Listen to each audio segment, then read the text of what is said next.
It's your friendly math tutor, Miss C here, and today we are solving simple trigonometric equations. So we are solving within the domain of 0 to 360 degrees, and you can see we have one sine equation, one cosine equation.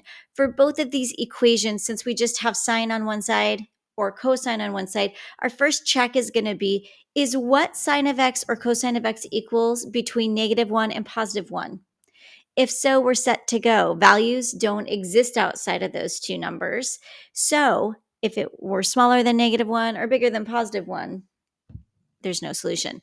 So we're going to go ahead and tackle this sine equation. Our first step is to isolate x. So I'm going to do that by taking the inverse sine, sometimes called the arc sine, of both sides of this equation.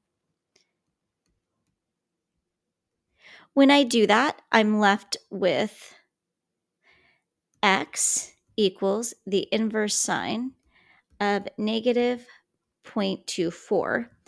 And now what I'm going to do is I also know that I have a symmetrical value at x equals 180 degrees minus the sine, inverse sine of -0.24. Okay, so I'm going to go ahead and pop this into my calculator. And when I do that, I get -13.87 degrees. I'm rounding to the hundredths place. That means over here, I also have 180 minus -13.87 degrees. The problem with this, and that when I do this, this gives me 193.87 degrees. This value is within our domain. So that is a solution.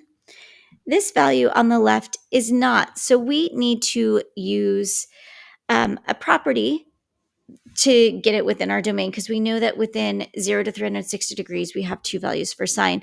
So we know that sine repeats all of its values every 360 degrees. So I'm adding 360 to this. And when I do that, I get 346.11 degrees. And this is my other value for x. So these are the two solutions. Go ahead and plug these back in for x in this equation, and you will get approximately -0.24. And I say approximately because we rounded. Now let's look at cosine. We're going to tackle this in much of the same way, except cosine has some different properties. So we're going to start by separating cosine from x by taking the arc cosine of both sides. Okay, that gives me x here equals 43.95 degrees when you put that into your calculator. Now, the cool thing about cosine is its symmetry property is just that you negate this value. And hopefully you've talked about that in your math class. If not, I've got another video on the graph of cosine. Check that out. From here, we know that this positive 43.95 degrees is a solution. This one is not, so we are going to add the period in, which is 360 degrees, to get it within bounds of our domain. And when we do that, we end up with 316.05 degrees. All right, and these are both our solutions to this equation. Once again, you should pop these values in for x to make sure your answers are correct. That's all we have for today. Thanks for watching. Make sure to subscribe for more math videos. Till next time, remember